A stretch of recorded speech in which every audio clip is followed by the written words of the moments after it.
needy. Are you up here? Yeah. Who's needy? Oh. He was working absolute earlier. Because I took him back out after day 8. It was like a little shiny at night. Mama! I was like, we need some sun.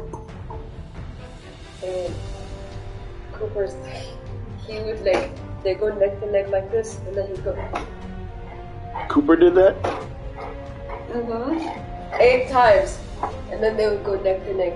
His neck would be right here, and they would just go. Didn't you? Yes, it did. It was funny. Come here.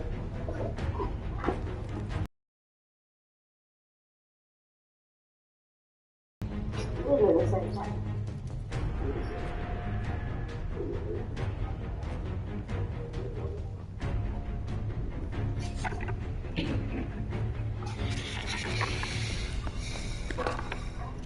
When you said 4 cups, you meant like 4 cups of water in there, right? And it's already on 4 cups for the coffee thing. Mama! Rip this camera off the wall. Damn! Look what you did! He unplugged this damn thing. Mama! Stop it!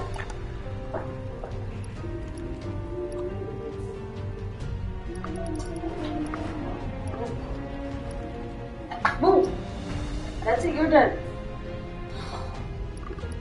Now you messed up the damn camera.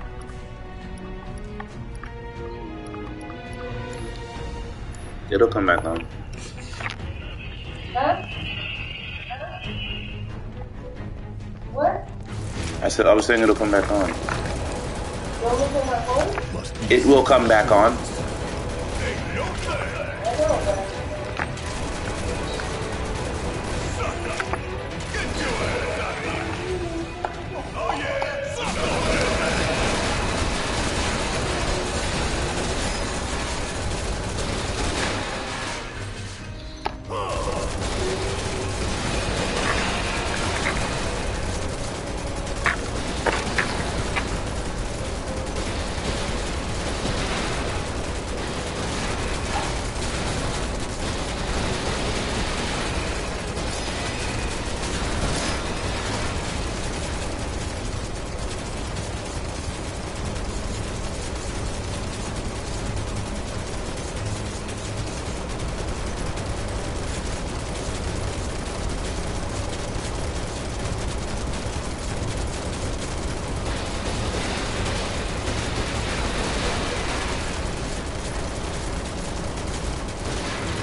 Bless you.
that you can only get by stealing them from enemies in the Final Fantasy VII Remake, and it might be tricky to get them, but it will be worth it because these abilities are really strong. And it's also needed for the Master of Mimicry trophy that is still super rare. But in this video I will tell you everything you need to know, so a like would of course be super appreciated, and let's go. Overall, the idea is that you want to get hit by enemies and their special skills when you have the enemy skill materia equipped. So first you need to complete Battle Report 16 to get this materia. Simply assess 30 enemy types. Something that will not be that hard, you just assess every new enemy type that you come across, and then give this materia to one character, and then with that character you want to get hit by attacks from specific enemies, like the Cerulean tree as part of the final side mission there. But by that point you will of course not have this materia yet, use this materia. But overall, doing it in chapter 15 is way easier. Like, even if you did not do it the first time around, then just go back to this chapter with the chapter select. Because you will see these enemies very early on, and they can try and steal this special Algid aura. And with that deals ice damage over time to enemies that are close, and it's pretty strong, plus the duration is also surprisingly long. Also cool is that it still works when you are blocking incoming attacks, so then the enemy takes damage while you are just blocking. It's only 1 ATB charge. It's really nice since there are quite a lot of enemies weak against this ice element. And good to know is that after you unlock this ability, only the character that has the enemy skill materia equipped can use all the abilities that were stolen. So in this case, it takes the hit, otherwise you will not learn it. So it's smart to control that character when the enemy does this attack, otherwise he or she might dodge away. So in this instance, it's smart to give it to a melee character because you need to be close to get hit, and these characters can also close the distance easily against these flying enemies, and then bam! When you see the notification pop, you got the skill. It's really not that hard. If you just do not go full offensive, then you give the enemy enough time to cast the spell and get hit yourself. And the Spirit Siphon is in the VR arena in chapter 17, because then you are alone, and then in round 2 you already reach one of these ghost type enemies. And to get this ability you just want to get hit by the Essence Drain attack. So as soon as this aura appears around the enemy, you want to step in it to unlock this ability. And then you get a Spirit Siphon that drains enemies' health in an area around the user. So just like the Algid aura, it sticks around your character, so when you move around, you will still have this ability around you. And then we got 2 more abilities, and you want to get them both in the Monsters of Legends Arena Challenge. That is the 6-star one in the VR arena, and one is from actually the first encounter that you do, and the other one is from the final boss of this challenge. Although you can totally find this bomb in other areas as well, like in a chapter 9 side mission already, or in round 4 of the 2-person team versus team payback challenge in chapter 14 in the Corneo Colosseum. But just like the other things that we discussed here, it's just easier to do them in the VR arena in chapter 17, because you will be able to face this bomb in the first round of this challenge. So if you were not able to steal it, they can always try kill. That the bomb will trigger when it's very low health. So you want to tween the characters before he, as the name suggests, he'll back in the next round. So maybe Barrett, for example, has Monsters of Legends Arena Challenge. And 2, but now character, because from Barrett for Kids, he will not reach you, so not insta-kill you. While the other characters will remain unharmed and can just do damage over and over again. And then when you finally stagger this enemy, you want to use the Infinity's End with Cloud and the Ray of Judgment from Aerith to deal a ton of damage on this staggered enemy in a short time, and then you should be able to nuke it for sure. In the 4th round, you want to nuke the bomb as soon as possible and then return to this other tactic against the Thornberry. You might be using some different spells as well, but just stay focused on getting him staggered as soon as possible with the abilities and when he's pressured, and then you should be good to go. And of course, give one of your characters revive to keep your party alive when one might die. And then we reach Malbaro, the final challenge, and from this enemy you can get the Bad Breath ability that he will start channeling during the fight. And during the startup, you want to just stand in front of him, make sure that you get hit by this attack.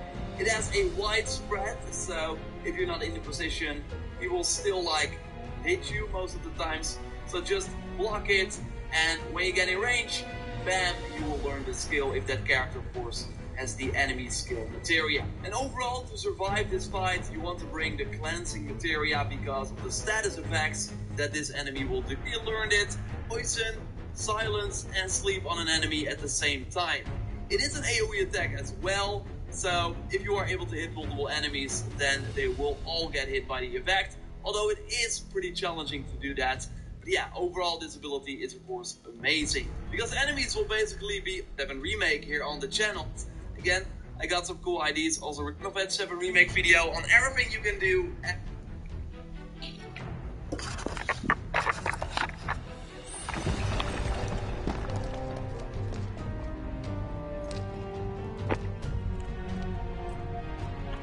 How long it take them to build all this beneath our feet?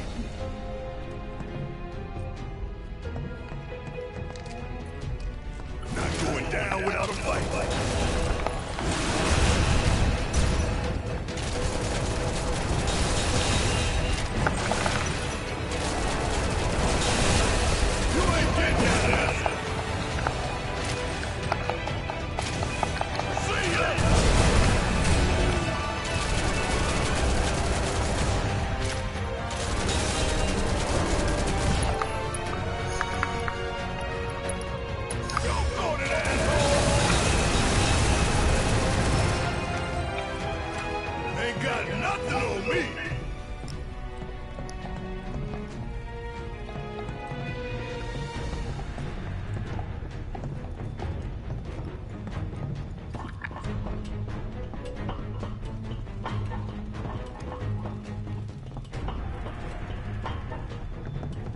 Man, you'd think they dug halfway to hell.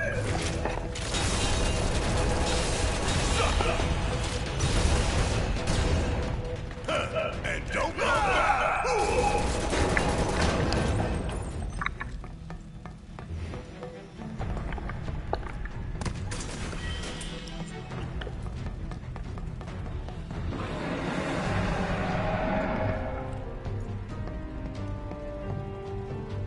You're going down, one way or another.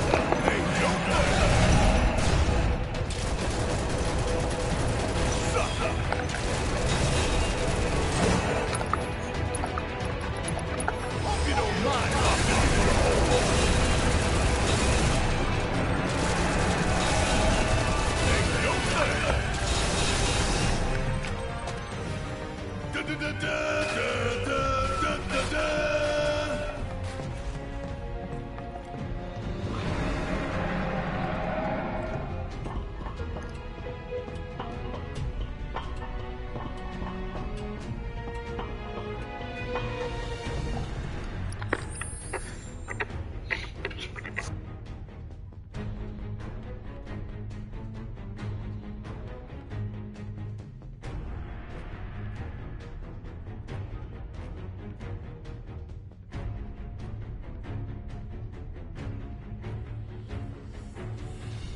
understand the United States, they fall with respective rights. Some are strikes, some are just minutes. But you are amazing. Power World is one of those amazing games. Now, unfortunately, it has had great success. And I say that unfortunately because when you have a game have this much success this fast, people are going to come after you. Today, guys, we're going to completely review Power World from start to finish. We're going to talk about the future of this game because, yes, this is an ever-evolving world. But we also need to talk about the controversy. Pokemon and Nintendo claiming that Power World is literally copying their homework to developers coming out stating that the whole game was created by AI. These are the things, unfortunately, that go hand in hand with your game absolutely blowing up. Now, to give you a rundown of what Power World is, a lot of people said that it's Pokemon with guns, an association that I'm sure Japanese developer Pocket Pair does not want right now, considering Pokemon and Nintendo are investigating. But if I was to give you a rundown of what this game is, it is, guys.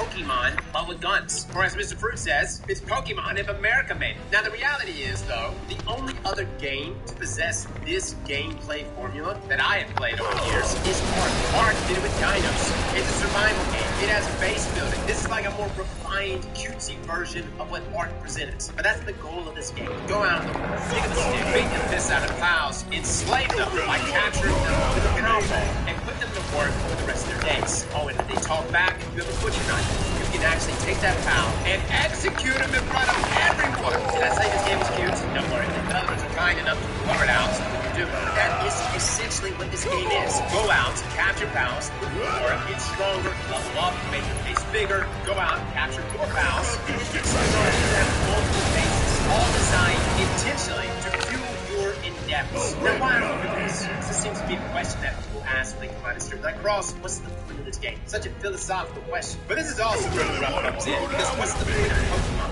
Catch them all. And honestly, guys, that's really the point of Power World, is to catch everything. Because there's something addicting about trying to catch that big bad cow and not being able to, for whatever reason, whether that cow completely messes on your pals up, or grabs your Pokeballs, Powerballs aren't leveled up enough. There's something addicting about finally having the ability to capture that super powerful power. Then take that pound, you say, hey, yeah, you who's been pooping on me now for the past week as I've leveled up, trying to get strong enough to take you on, yeah, you're gonna cook berries for the next 6 months in this same location, and you're allowed to eat only 3 of them per day. You get this one straw cow bed that lays on the ground, and you gotta share a hot tub with 12 other pals. Guys, don't ask me why this is addicting, it just is. You see, it takes a formula that may have existed in other games, but it says, hey, you're not just throwing your pal out there to fight, you're fighting with them. Matter of fact, you're fighting while riding them or flying on them. Oh, you see that flame pound there? You want to pick him up and turn him into a flame turret? Do it! You see, Pokemon never presented these things to me, which is why I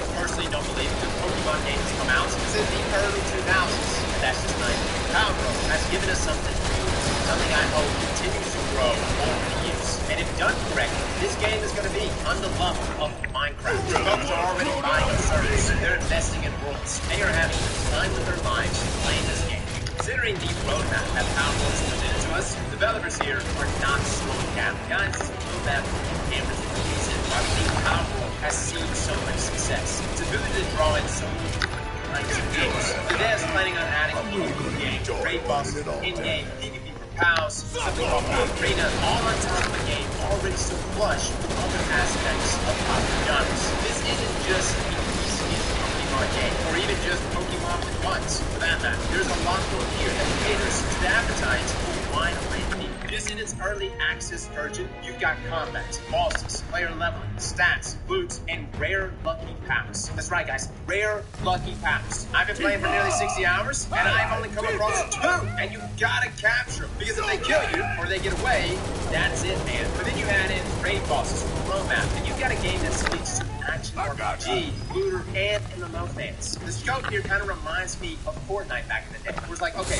what did you want to be? Yeah, at one time they were just a battle royale. But dude, Fortnite literally does everything. Power World has the ability here to appeal to a lot of different fans, to draw in all types of games, and that's the beautiful thing. You've got creature collect, collect, all of which have their own status and traits that can vary even within the same time. You can give them new abilities, you can ride them, you can explore with them, you can breed them, patch them, level them up over time, and then take them with you to tap tougher pals to bid at your collection. Hey guys, it gets even deeper than that. If you come across a lucky pal, you can gain the lucky trait, and then read that lucky POW, you can pass that lucky trait on to other POWs. For my Destiny fans, this is literally God roll POWs, or in this case, POW crafting, with the ability to take certain attributes that have rolled on previous POWs and pass them on to the next. And look, don't even get me started on the consolidation of POWs and literally raising their tiers for individual POWs themselves. There's so many ways to take a simple little POW and amp them the hell up. POW World has a huge world to explore. Ruins, mountains, and islands beckoning for you to go to them the moment you step into the game. And visually, it looks good. Very reminiscent of like Genshin Impact 4. And those same feelings and vibes while exploring Genshin are actually present here in POW World. It's a calm world to relax and wander around it with flying mounts into the sky and discover those high peaks that you would struggle to reach on foot. Now, there are multiple biomes. There's chests, wandering merchants, buying sell from, and yes, you can capture the merchants. You're like, yo, I want that merchant in my face. Work for me. Go right ahead, man. Capture away. But I would say for beginners, you're probably going to spend the majority of your time catching new POWs, just exploring. And that's the beautiful thing here, because you're going through and you're marking dungeons, chests on the map, and a number of different bosses. Hell, I ran up at a level 50 Isekai player, like straight up out of an anime here. Hands me a slice of pizza. I thought I could take them and do me shredded. I had to run for my life. It's little things like this that makes POW World stand out. But all around, guys, from exploration, finding new POWs, capturing these POWs, it's kept into the gameplay. Then we also have the survival aspects, needing resource management, crafting gear, all of this which helps you survive tougher challenges or give you access to maybe more crafting options. And you have to do this stuff. Certain terrains that are really hot or really cold will require you to have the right set of gear. If you don't got it, you'll die. And there's seemingly endless amount of technology and items that you can unlock which adds more and more mechanics to the game as your player level continues to increase. And here's the thing, that next thing I unlock, that next thing I obtain, I find useful.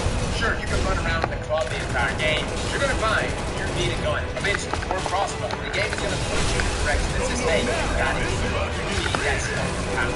You need that stronger set of weapons.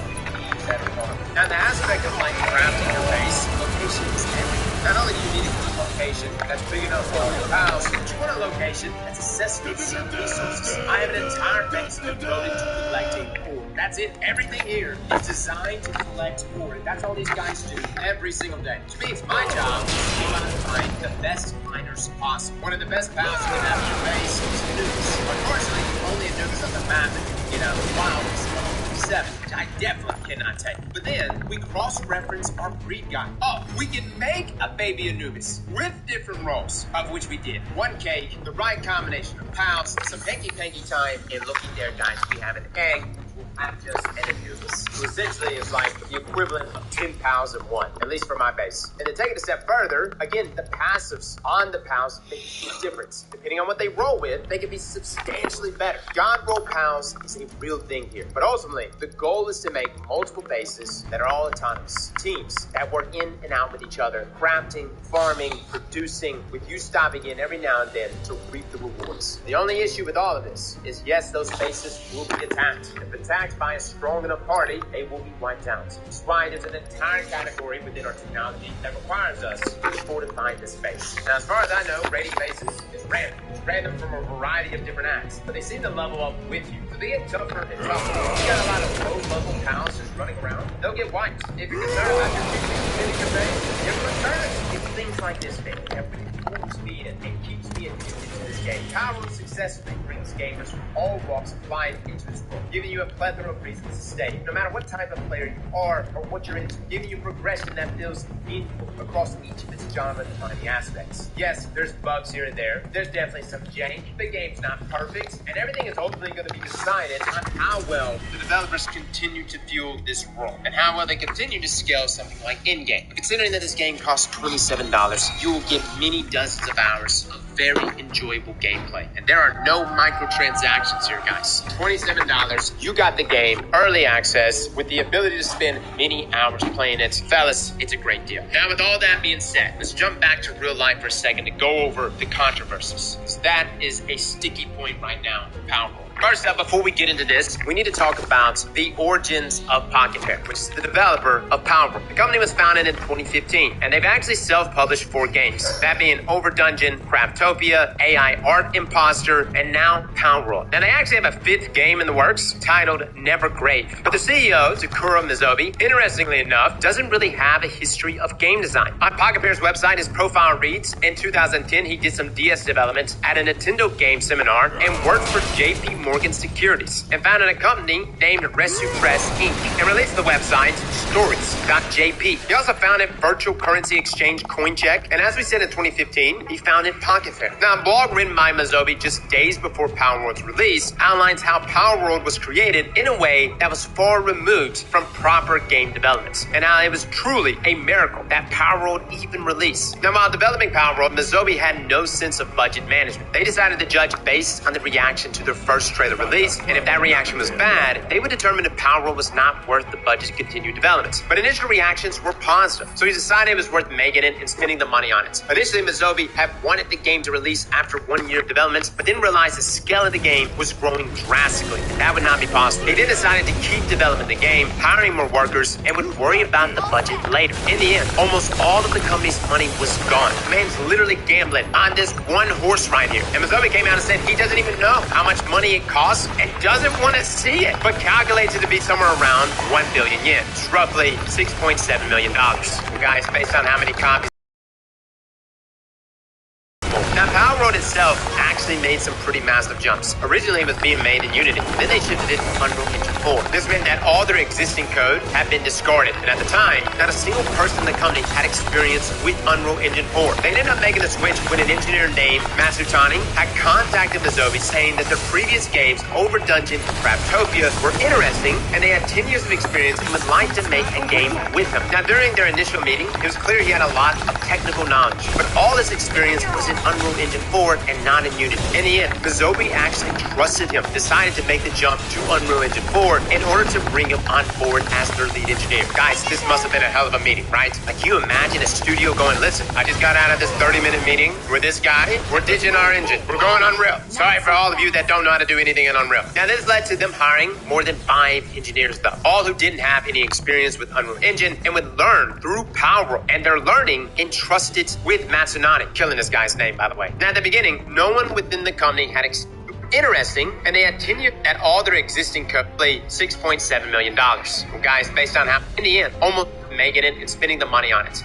Virtual currency exchange CoinCheck, and as we said in 2015, he founded Pocket Fair. Now, a blog written by Mizobi just days before Palworld's release outlines how Palworld was created in a way that was far removed from proper game development, and how it was truly a miracle that Palworld even released. Now, while developing Palworld, Mizobi had no sense of budget management. They decided to judge based on the reaction to their first trailer release, and if that reaction was bad, they would determine if Palworld was not worth the budget to continue development. But initial reactions were positive, so he decided it was worth making it and spending the money on it. Initially, Mizobi had wanted the game to release after 1 year of development, but then realized the scale of the game was growing drastically, and that would not be possible. They then decided to keep developing the game, hiring more workers, and would worry about the budget later. In the end, almost all of the company's money was gone. The man's literally gambling on this one year of development, but the action to their first trailer release, and it was created in a way that was far removed from proper game development, and how it was truly a miracle that Palworld even released. Now, while developing Palworld, Mizobi had no sense of budget management. They decided to judge based on the reaction to their first trailer release, and if that reaction was bad, they would determine if Palworld was not worth the budget to continue development. But initial reactions were positive, so he decided it was worth making it and spending the money on it. Initially, Mizobi had wanted the game to release after 1 year of development, but then realized the scale of the game was growing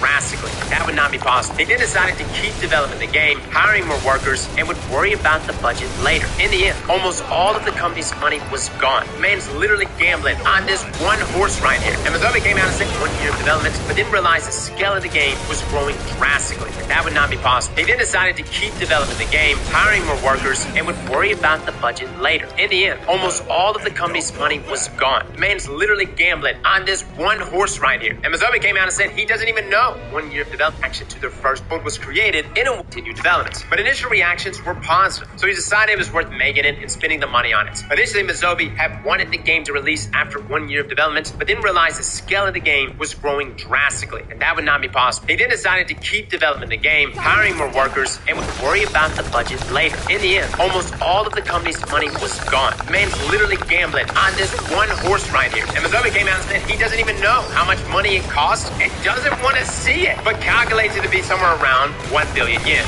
roughly $6.7 million. Well, guys, based on how many copies have been sold, Mizobi got his money back and much more. Now, Power Road itself actually made some pretty massive jumps. Originally, it was being made in Unity, and then they shifted it to Unreal Engine 4. This meant that all their existing code had been discarded, and at the time, not a single person in the company had experience with Unreal Engine 4. They ended up making the switch when an engineer named Matsutani had contacted Mizobi saying that their previous games, Over Dungeon and Craftopia, were interesting, and they had 10 years of experience and would like to make a game with him. Now, during their initial meeting, it was clear he had a lot of technical knowledge, but all this experience was in Unreal Engine 4 and not in Unity. In the end, Mizobi actually trusted him and decided to make the jump to Unreal Engine 4 in order to bring him on board as their lead engineer. Guys, this must have been a hell of a meeting, right? Like, can you imagine a studio going, listen, I just got out of this 30-minute meeting with this guy. We're ditching our engine. We're going Unreal. Sorry for all of you that don't know how to do anything in Unreal. Now, this led to them hiring more than 5 engineers, though, all who didn't have any experience with Unreal Engine and would learn through Power World. And their learning entrusted with Matsunani, killing this guy's name, by the way. Now, at the beginning, no one within the company had experience in motion, and it took Mizobi a month to create one POW. Previously, their 3D models and even motion used were assets they purchased from Unity, and this was their first time creating 3D models from scratch in-house. Their goal was to have 100 POWs, each with their own unique models and motion skeletons, which means they couldn't simply just copy and paste motion elements like they did in the past. Eventually, though, they came into contact with a veteran motion designer named Mr. Adachi, who was hired as a contract worker. He was taken aback at first by how they were developing their motion so far, and how they didn't even have a proper motion rig. Mr. Adachi made their system for motion design and even cleaned up their file management, which was also a mess. Now, the artist who ended up designing all of the POWs was initially rejected. Mizobi knew they had talents, but their illustrations were a bit too unique and worried it would be a mismatch. After 3 months later, the artists applied again and explained that they were a recent graduate who had applied to nearly 100 companies but was rejected by all of them. But Mizobi calls her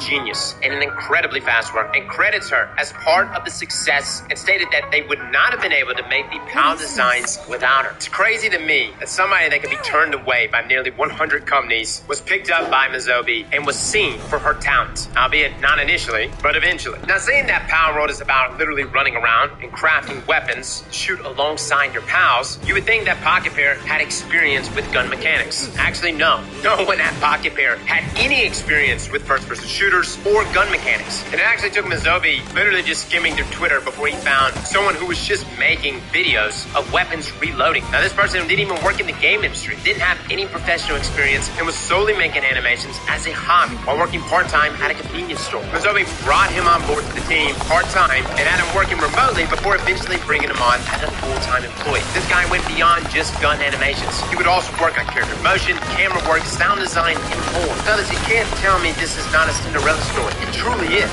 These are folks that were rejected from numerous other companies. Folks that didn't even have a foot in this industry whatsoever. And a boss like Mizobi, who put all his money into this, putting Pocket Pair in a sink or swim scenario. And look, Power World could have easily come out and flopped. We could have been talking about the next day before situation. The studio literally closed down a week later. Granted, I truly believe they were just outright scamming, but I gotta respect Mizobi and this studio, which takes us to the controversies, that being AI and plagiarism. You remember I said a second ago, one of the clearest indications that you have actually struck gold when everybody is truly trying to tear you down. Well, this has been going on for video games for quite some time. We saw with Fortnite and the massive success it had initially, and suddenly there's lawsuits left and right. Power World is no different here. There's been multiple claims of the developers using AI to help create games, and even claims that Power World plagiarized Pokemon's designs for their own POWs. Now, I need to be clear here. These are alleged claims. And at the time of making this video, there is no definitive proof either way. But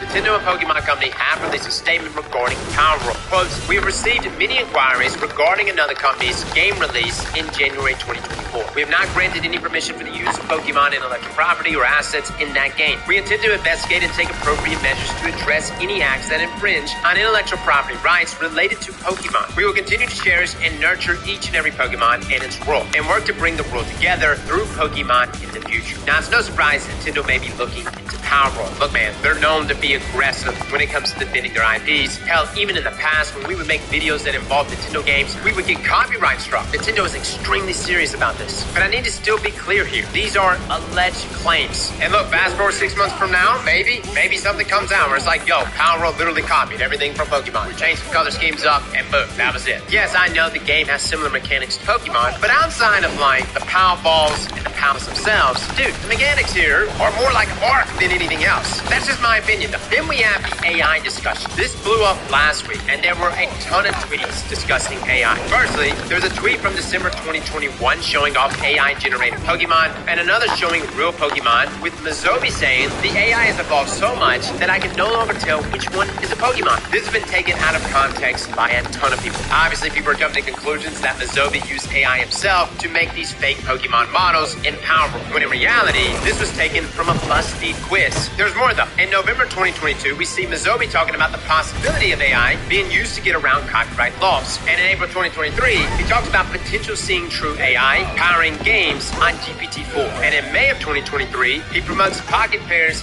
Game AI Art Imposter, or choice of a game title, right? Now this is a party game where you are a progressive artist using AI to generate images. But this is not helping his case. Granted though, none of this is proof that AI was used. And in a blog post from CEO Takuro Mizobi, before the game was even released, he shared a story of an artist they had hired to design almost all of their pals. That being that artist we just talked about, that was rejected from 100 different studios. Mizobi went on to say that she is one of the 6 miracles that helped Power World succeed. People also forget that Power World didn't just come out of nowhere. It was first revealed back in June 2021. So the game has been in development easily for 3+ years. And no, AI, at least to my knowledge, wasn't even a tool back then. And if it was, it's not nearly as powerful as it has been over the past year. On top of that, back in their original 2021 trailer, we see some of those same pals. So look, I'm not saying that AI wasn't used at all in the development of Power World. The fact that Steam also has a policy stating that AI content must be disclosed if used, when you go look at Power World, there's nothing here stating anything about AI. Now, I do believe that AI, unfortunately, is going to become a reality, whether you want it or not. And that's an entirely different topic for another day. But so far, at least from our research, I'm not seeing where AI was used in the development of Power World. Yes, we could talk about the similarities between certain Pokemon and certain pals. But dude, what are similarities here? You can go even further and say that Pokemon's original design was inspiration from Dragon Quest. I think in this case, it's not plagiarism, but instead inspiration. Now I know there's a Twitter user by the name of Biofrog who started posting images and videos comparing Pokemon and Power creatures, meshing them and overlaying them on top of each other, placing them side by side. And yeah, some of the results are interesting, but I don't know, guys. I think that inspiration definitely played a role, but will it hold up in courts? Maybe. This is all going to be taking place in Japan, and Nintendo and Pokemon have a lot of pull. What's so unfortunate about this is that I would rather Pocket Pair completely focus on growing Power World. They've already put out their roadmap. They've got raids on the horizon. I cannot wait to play these things. But when you get bogged down by litigation, which is the purpose of this, it derails things. That's what's so unfortunate right here. I will say though, out of everything, these mesh similarities are the most damning. BGC reported on this and stated that they spoke with 2 experienced AAA game artists about whether or not these model comparisons are evidence enough for a plagiarism case against Pocket Pair. This is what the artist had to say. You cannot in any way accidentally get the same proportions on multiple models from another game without ripping the models, or at the very least, tracing them meticulously first. I would stand in court to testify as an expert on this. They go on to say further, to give you an idea of how impossible this is, sometimes we have to copy one mesh to another when we make sequels to games. For example, redrawing an NPC from one game to another, and even when we work those old models, they only sometimes match this closely due to rigging changes that might need to happen. There have been times where dozens of artists are given the same concept art to create a 3D model. For example, during art tests for jobs, I've seen 30 artists try to make the same horse using the exact schematics. None were as close to each other as these Power World models are to Pokemon models. None. Silhouettes and proportions here are near perfect matches. The wireframe meshes look different, so they're not the same models, but it's so close that they may have built over the top of the Pokemon models and made a few changes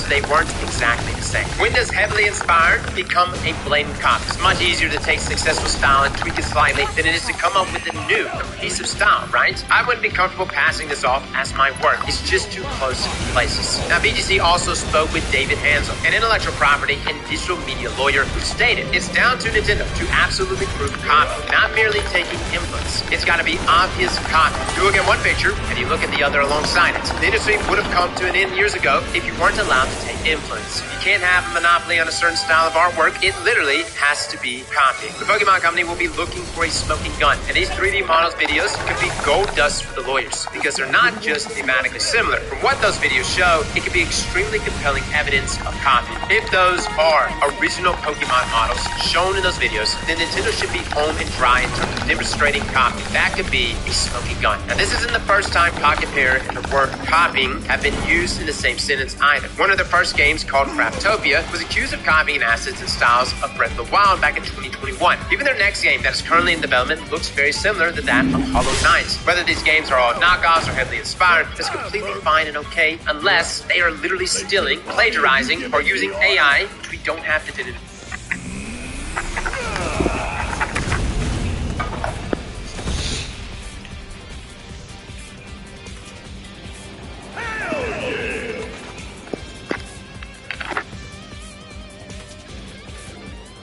Hey, Mom. How'd you manage to track us down? Followed the trail of protocols. There's nobody else I know who can do that kind of mess. How are you?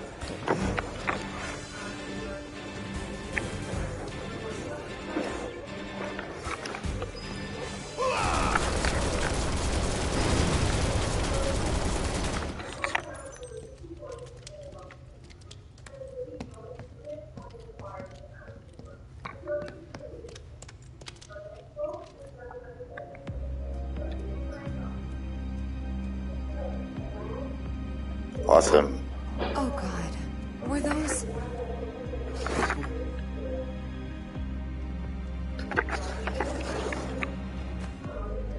Yeah. That's the Shinra I know.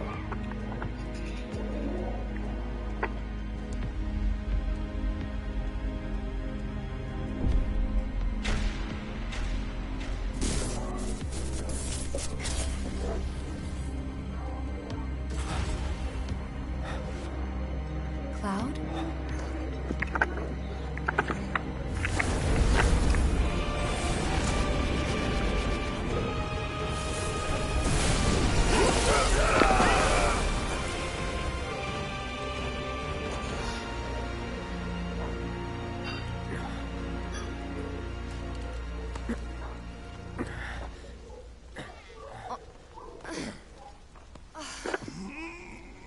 What the hell was that?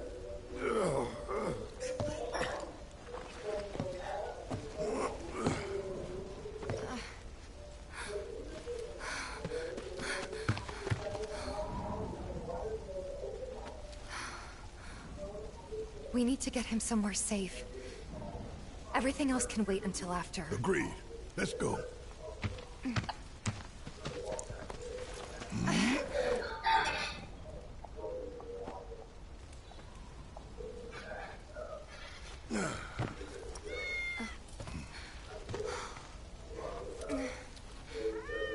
Cloud? Good kitty.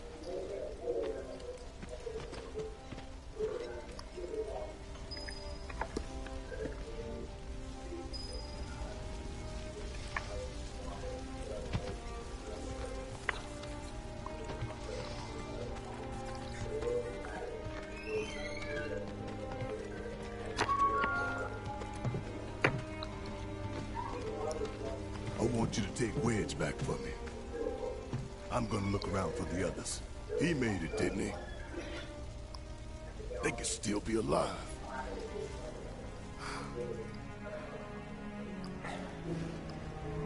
I saw them both at the pillar. Jesse and Biggs. Saw how bad they were hurt.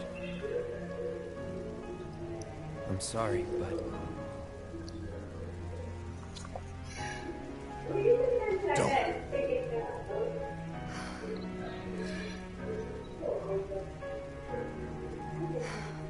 They've returned to the planet.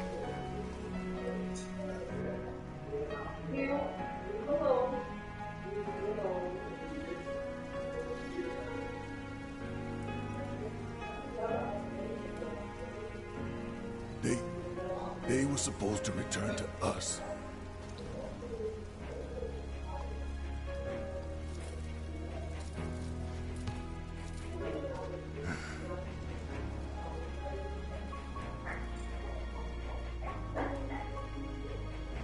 But if we stop now, they'll never let us live it down.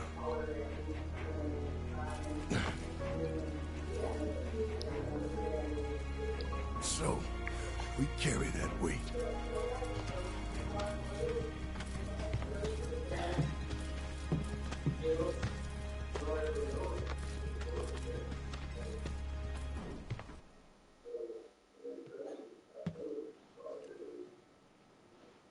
I'm sorry. I truly am. We had no other place to go, and... I would never leave a wounded man out on the street.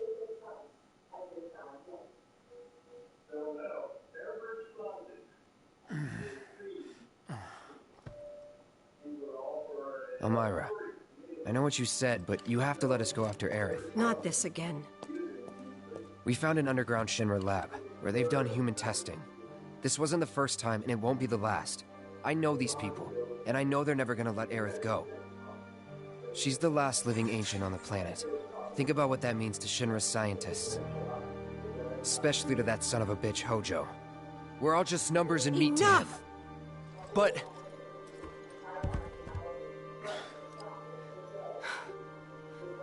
Please, I need some time to think.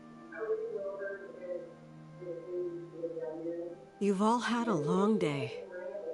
Why don't you go upstairs and get some rest?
I'm coming.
I don't get it.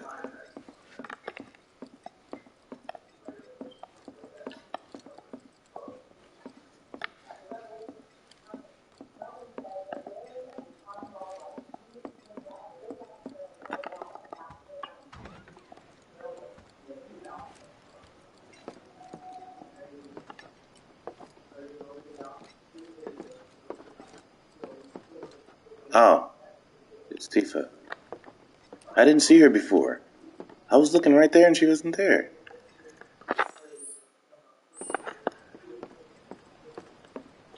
Maybe she was there and I just missed it. Okay. I need to do this and then I have to run to the store.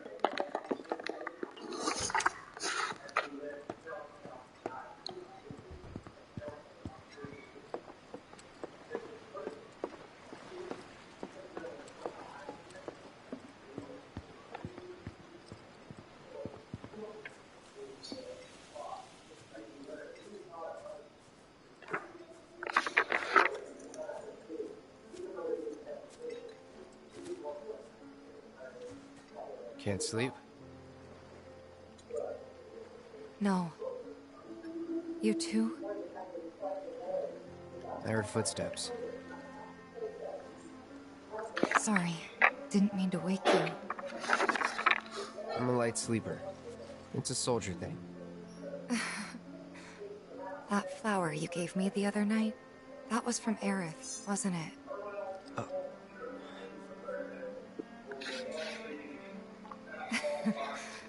I knew there was something weird going on.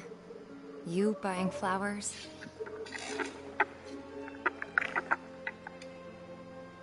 They symbolize reunion, believe it or not. I was curious, so I looked it up. I tried to keep it alive as long as I could.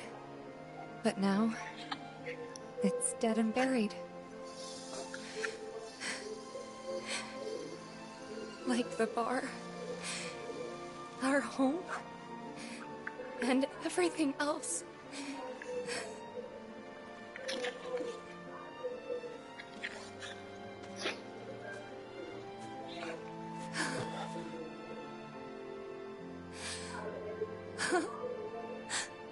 They took everything from us. Again.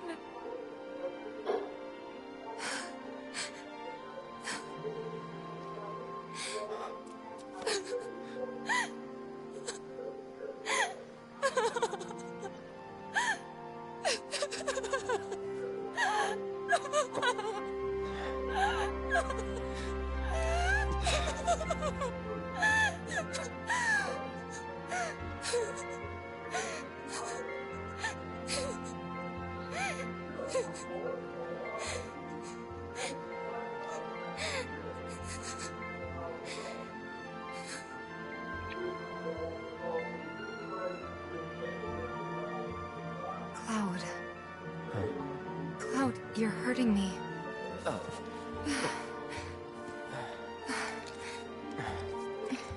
It's stupid. I know that crying's a waste of time. That's not true.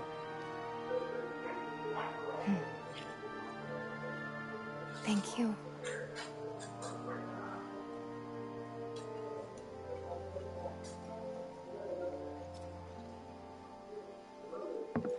You've done more for us than we deserve.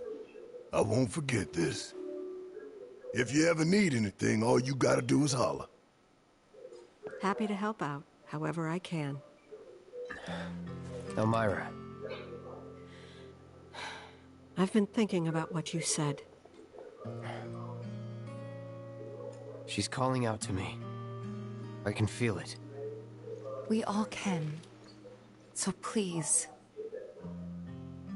She's our friend. We have to help her.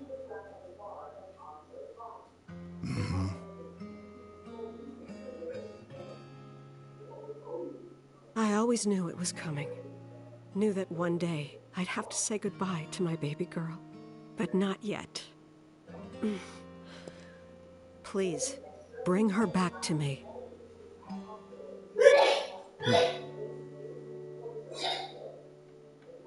Daddy!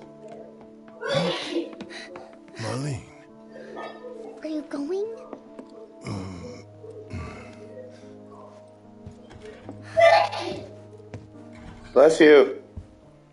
I'm sorry, honey. I wish I didn't have to.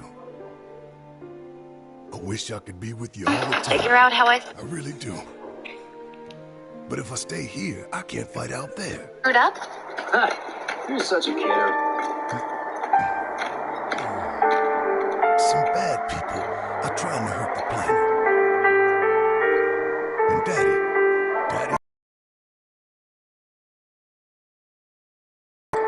the slums, your friends, the whole planet.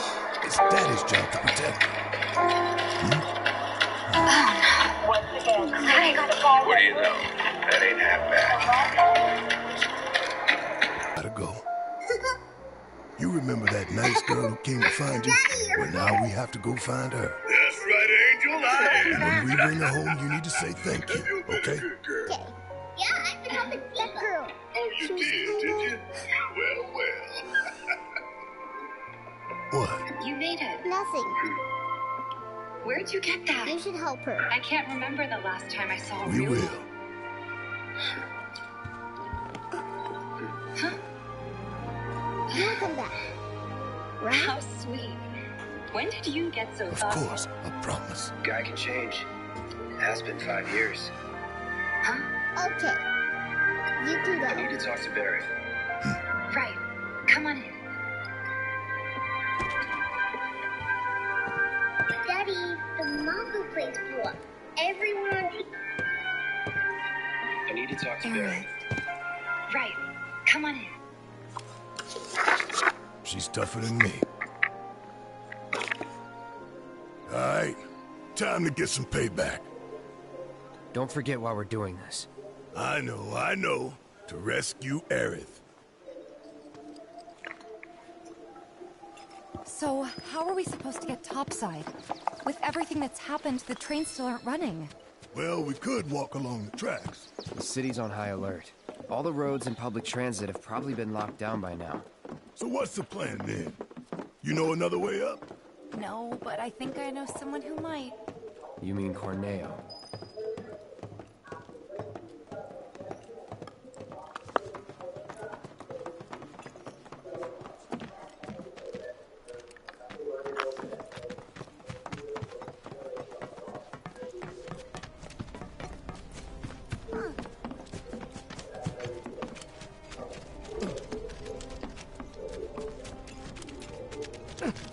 My fellow grounders, listen up, because boy do I have some news for you!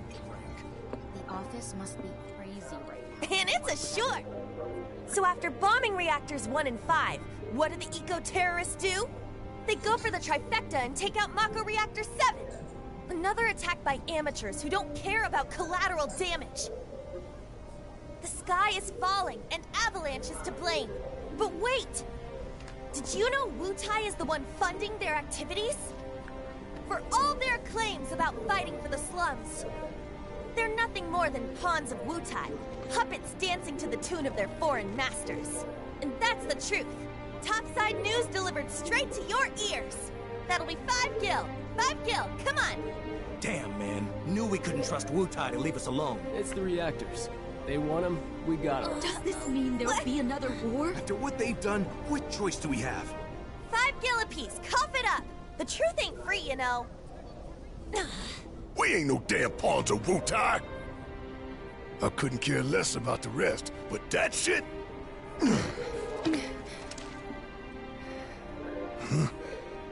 No one will listen to us.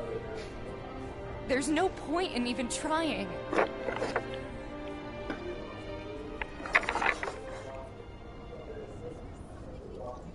I'm sorry. Hey, Tifa, listen.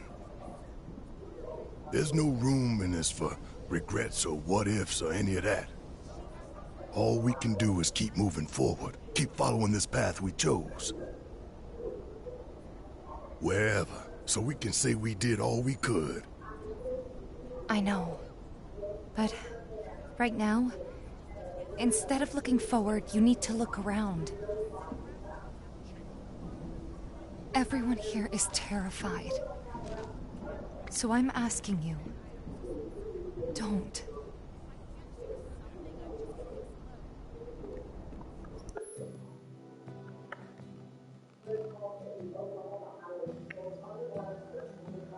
I know we're short on time, but let's try to help out wherever we can. Did a plate really fall? Yes, it did. Did.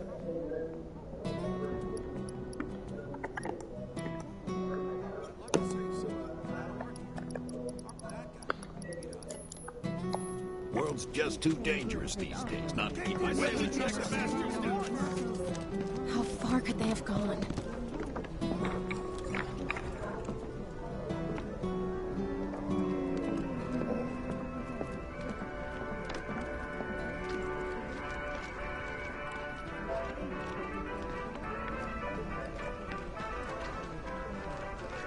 See anything you like?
I need 2 more Moogle medals.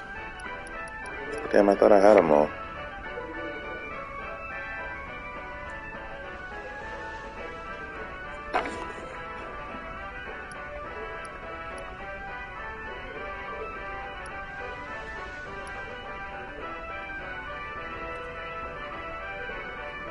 I don't know what to buy yet. Come back soon. Just in case I buy the wrong thing first. I'll just wait.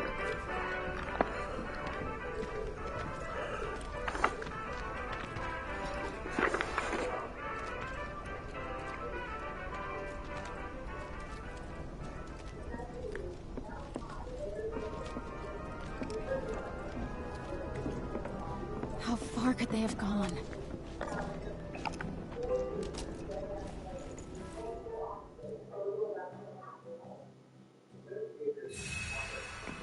And then I need to get the enemy skill material from this guy. Sir. I hope you will continue to help me gather vital information for my research. Where is it? Give me it.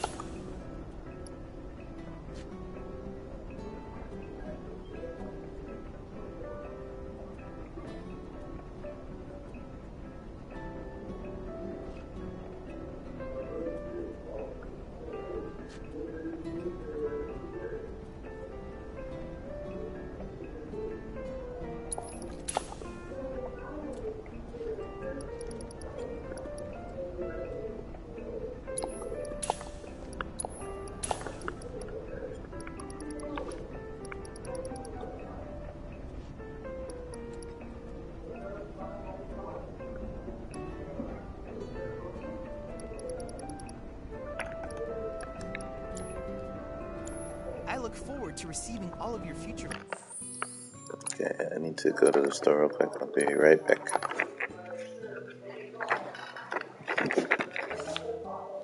Need to go to the store. I'll be right back.